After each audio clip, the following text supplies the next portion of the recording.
సమాజంలో ఏ మతానికైనా కొన్ని సాంప్రదాయాలు ఉంటాయి, ఆచారాలు ఉంటాయి. ఎవరైనా సరే అక్కడికి పోవాలంటే గౌరవించి తీరవలసిందే. దేవుని యొక్క ఆచారాలు సాంప్రదాయాల కంటే వ్యక్తుల ప్రమేయం కానీ ఏ వ్యక్తి కానీ గొప్పవాడు కాదు. ఈ విషయం మనం గుర్తుపెట్టుకోవాల్సిన అవసరం ఉంది. దేవుడి ఆచారాలని, భక్తుల మనోభావాలను ప్రశ్నించేలా, ధిక్కరించేలాగా ఎవరూ ప్రవర్తించకూడదు. ఇప్పుడు కలియుగ వైకుంఠమైన తిరుమల వెంకటేశ్వర స్వామి హిందువులకి అతిపెద్ద పుణ్యక్షేత్రం. అది హిందువులకు అందరికీ ఒక దివ్యక్షేత్రం.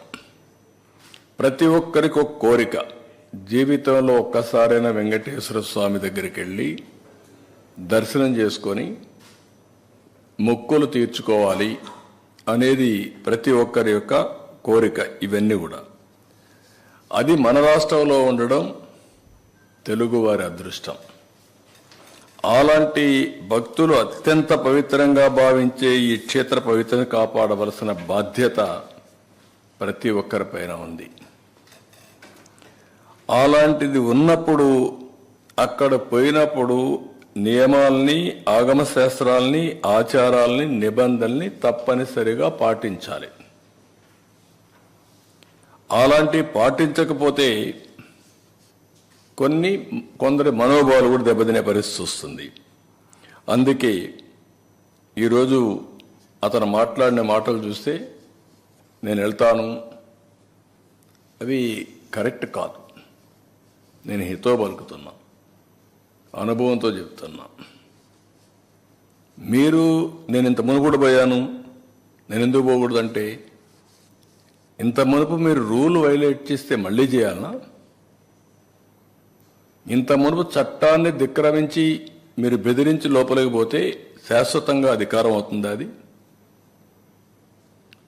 శాసనాల్ని, చట్టాలని చేసే శాసనసభ్యులు మనం చేసిన శాసనాల్ని గౌరవించకపోతే ప్రజలు ఎందుకు గౌరవించాలి?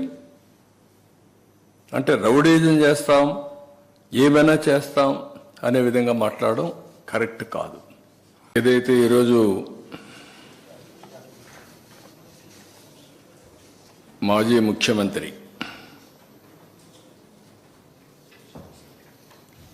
తిరుమలకు వెళ్ళొద్దని ఎవరో చెప్పినట్టు మాట్లాడుతున్నాడు. వెంకటేశ్వర స్వామి మీద భక్తుండే ఏ భక్తుడైనా సరే వెంకటేశ్వర స్వామి దగ్గరికి పోయే అవకాశాలు ఉన్నాయి. అదే సమయంలో ఎవరైనా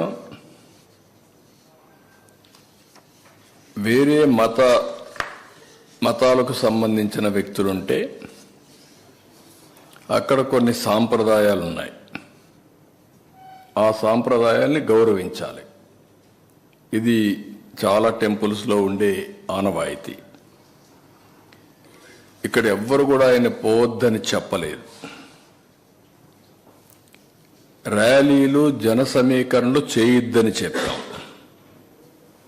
ఇటీవల తిరుమల తిరుపతి దేవస్థానంలో జరిగినటువంటి పరిణామాల వల్ల భక్తుల మనోభావాలు దెబ్బతిన్నాయి. ఎప్పుడైతే భక్తుల మనోభావాలు దెబ్బతిన్నాయో భక్తులందరూ కూడా ఆందోళనలో ఉన్నారు. ఆందోళన ఉన్నప్పుడు భక్తులందరూ కలిసి ఒక పక్క ఆర్గనైజేషన్ చేసి, రాజకీయ పార్టీ ఈయన పోయినప్పుడు కొన్ని వేల మందిని మేము కూడా మొబిలైజ్ చేస్తామని లోకల్గా ఇన్ఫర్మేషన్ ఇచ్చారు. ఆటోమేటిక్గా ఎలాంటి అవాంఛనీయ సంఘటనలు జరగకూడదనే ఉద్దేశంతో అక్కడ యాక్ట్ ఆఫ్ 30 అంటే 10 మంది గుమ్ముకూడకూడదని తీసుకొచ్చారు. అయితే ఇప్పుడు ఆయన మాట్లాడేది చూస్తే ఆయనకి ఏ సాకులు ఉన్నాయో నాకు తెలియదు పోకుండా ఉండడానికి. కానీ ఆయన ఏదో నిలిపేశారు, నోటీసులు ఇచ్చారని మాట్లాడుతున్నారు. Can you show any notice? నేను స్ట్రైట్గా అడుగుతాను, నీకు నోటీసులు ఏమైనా ఇచ్చారా? నిన్ను వెళ్ళవద్దని ఎవరన్నా చెప్పారా? ఇస్తే చూపేయండి మీడియాకి. ఎందుకు అబద్ధాలు ప్రచారం చేస్తూ ప్రజల్ని మభ్యపెడుతూ ఇష్టానుసారంగా ప్రవర్తించడం ఇది సబబు కాదని, ఎందుకంటే ప్రజా జీవితంలో ఉండే మనందరం కొన్ని సాంప్రదాయాలు